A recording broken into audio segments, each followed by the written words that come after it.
Hi ಎಲ್ಲರೂ ಹೇಗಿದ್ದೀರಾ? ಇವತ್ತಿನ ಒಗಟು ಚಿಕ್ಕ ಮಕ್ಕಳಿಗೆ ಮೈ ತುಂಬ ಬಿಳಿ ಬಟ್ಟೆ.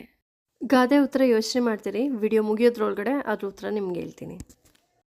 ಇವತ್ತು ಮಾಡ್ತಿರೋದು ಕೊಬ್ಬರಿ ಮಿಠಾಯಿ, ಸೊ ಕೊಕೊನೆಟ್ ಬರ್ಫಿ ಅಂತ ಕೂಡ ಹೇಳ್ತೀವಿ. ಇದು ಹೇಗೆ ಮಾಡೋದು ನೋಡೋಣ. ಕೊಬ್ಬರಿ ಮಿಠಾಯಿ ಮಾಡೋದಕ್ಕೆ ನಾನು ಇಲ್ಲಿ 2 ಗ್ಲಾಸ್ ಸಕ್ಕರೆಗೆ 2 ಗ್ಲಾಸ್ ಕಾಯಿ ತುರಿ ತೊಗೊಂಡಿದ್ದೀನಿ. ಒಂದು ಪಾತ್ರೆಗೆ 2 ಗ್ಲಾಸ್ ಸಕ್ಕರೆ ಹಾಕಿ ಅದು ಮುಳುಗೋಷ್ಟು ಅಷ್ಟೇ ನೀರು ಹಾಕಿ ಈ ಥರ ಕುದಿಸ್ಬೇಕು. ಇದು ಪಾಕ ಬರೋ ಅವಶ್ಯಕತೆ ಇಲ್ಲ, ಚೂರು ಬಬಲ್ಸ್ ಬಂದರೆ ಸಾಕು, ಕಾಯಿ ತುರಿ ಹಾಕ್ಬೋದು.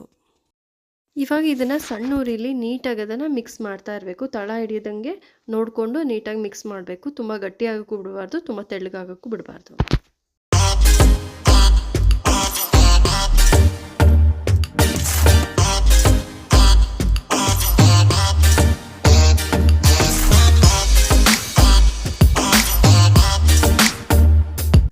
ಇದು ಸಣ್ಣ ಫ್ಲೇಮಲ್ಲೇ ಇರಲಿ. ಇದು ಚೆನ್ನಾಗಿ ಮಿಕ್ಸ್ ಮಾಡೋ ಟೈಮಲ್ಲಿ ನಾವು ಇದಕ್ಕೆ 1 ಸ್ಪೂನ್ ತುಪ್ಪ ಹಾಕೋಣ. ತುಪ್ಪ ಹಾಕಿದಾಗ ಟೇಸ್ಟು ಚೆನ್ನಾಗಾಗುತ್ತೆ ಮತ್ತು ಫ್ಲೇವರು ತುಂಬ ಚೆನ್ನಾಗಿರುತ್ತೆ.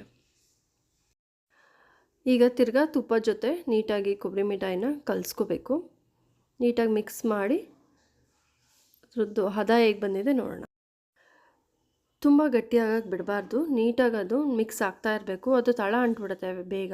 ಸೊ ತಳ ಅಂಟ್ತಿರೋ ಥರ ನೋಡ್ಕೋಬೇಕು, ಯಾಕಂದರೆ ಪಾಕ ಆಗಿತ್ತಲ್ಲ ಅದಕ್ಕೆ. ಈಗ ಒಂದು ಪ್ಲೇಟ್ಗೆ ನೀಟಾಗಿ ತುಪ್ಪ ಸವರ್ಕೊಂಡು ಇದ್ರ ಮೇಲೆ ಕೊಬ್ಬರಿ ಮಿಠಾಯಿ ಹಾಕೋಬೇಕು. ಅದಕ್ಕೆ ನೀಟಾಗಿ ತುಪ್ಪ ಸವರ್ತಾ ಇದ್ದೀವಿ.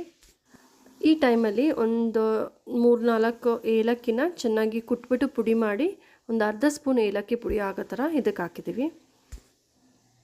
ಊಟಿನ ಉತ್ತರ ಹೇಳೋ ಟೈಮು. ಚಿಕ್ಕ ಮಕ್ಕಳು ಮೈ ತುಂಬ ಬಿಳಿ ಬಟ್ಟೆ, ಅದಿನ್ನೇನೂ ಅಲ್ಲ, ಬೆಳ್ಳುಳ್ಳಿ. ಇನ್ನು ನಮ್ಮ ಚಾನಲ್ಗಿನ ಸಬ್ಸ್ಕ್ರೈಬ್ ಮಾಡಿಲ್ಲ ಅಂದರೆ ಖಂಡಿತ ಸಬ್ಸ್ಕ್ರೈಬ್ ಮಾಡಿ ನೋಡಿ. ಇವಾಗ ಈ ಕೊಬ್ಬರಿ ಮಿಠಾಯಿ ಆಗಿದೆ.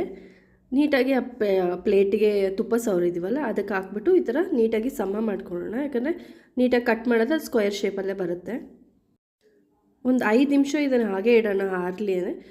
ಒಂಚೂರು ಬಿಸಿ ಇದ್ದಾಗಲೇ ಇದು ನೀಟಾಗಿ ನಮ್ಗೆ ಯಾವ ಶೇಪ್ ಬೇಕೋ ಆ ಶೇಪ್ನ ಕಟ್ ಮಾಡ್ಕೊಂಡು, ನಾನಿಲ್ಲಿ ಸ್ಕ್ವೇರ್ ಶೇಪ್ ಕಟ್ ಮಾಡ್ಕೊತಿದ್ದೀವಿ. ಈಗ ನೀವು ನೋಡ್ಬೋದು ಕೊಬ್ಬರಿ ಮಿಠಾಯಿ ಪೀಸಸ್ ಎಷ್ಟು ನೀಟಾಗಿ ನಾವು ಯಾವ ಥರ ಕಟ್ ಮಾಡಿದ್ದೀವಿ ಅದೇ ಪೀಸಸಲ್ಲಿ ಬರುತ್ತೆ. ಈಗ 10 ನಿಮಿಷ ಆಗಿದೆ. ಇನ್ನೊಂದು ಪ್ಲೇಟಿಗೆ ಅದನ್ನು ಉಲ್ಟಾ ಮಾಡಿ ಈ ಥರ ಹಾಕಿದ್ರೆ ಅದು ನೀಟಾಗಿ ಬರುತ್ತೆ. ಯಾವುದಾದ್ರೂ ಹಬ್ಬಗಳಾಗಲಿ, ಯಾವುದಾದ್ರೂ ಚಿಕ್ಕ ಫಂಕ್ಷನ್ಗಳಾಗಲಿ ಈ ಸ್ವೀಟ್ ಮಾಡೋದಕ್ಕೆ ತುಂಬ ಈಸಿ. ಮತ್ತು ಇದು ತೊಗೊಳೋದು ಆಡ್ಲಿ 10 ಮಿನಿಟ್ಸ್ ಅಷ್ಟೇ. ಕಾಯಿ ತುರಿಯಲ್ಲಿ ರೆಡಿ ಇದ್ದರೆ ಇದಂತೂ 10 ನಿಮಿಷದಲ್ಲಿ ಮಾಡ್ಬೋದು. ಈ ಥರ ಸ್ಕ್ವೇರ್ ಶೇಪಲ್ಲಿ ಕಟ್ ಮಾಡಿದ್ಮೇಲೆ ಒಂದು 10 ನಿಮಿಷ ಹಾಗೆ ಇಡಬೇಕು. 10 ನಿಮಿಷ ಆದಮೇಲೆ ಇದನ್ನು ತೆಗಿಬೋದು. ಈ ರೆಸಿಪಿ ನಿಮ್ಮ ಮನೇಲೂ ಕೂಡ ಟ್ರೈ ಮಾಡ್ತೀರಾ ಅಂತ ಅಂದ್ಕೊಂಡಿದ್ದೀನಿ. ಡೆಫಿನೆಟ್ಲಿ ಟ್ರೈ ಮಾಡಿ ಚೆನ್ನಾಗಿ ಬಂದರೆ ಖಂಡಿತ ಕಮೆಂಟ್ ಬಾಕ್ಸಲ್ಲಿ ಕಮೆಂಟ್ ಮಾಡಿ. ಮುಂದಿನ ಒಂದು ಒಳ್ಳೆ ರೆಸಿಪಿ ಜೊತೆ ಸಿಗೋಣ. ಅಲ್ಲಿವರೆಗೂ ಟಾಟಾ, ಸಿ ಯು, ಬಾಯ್.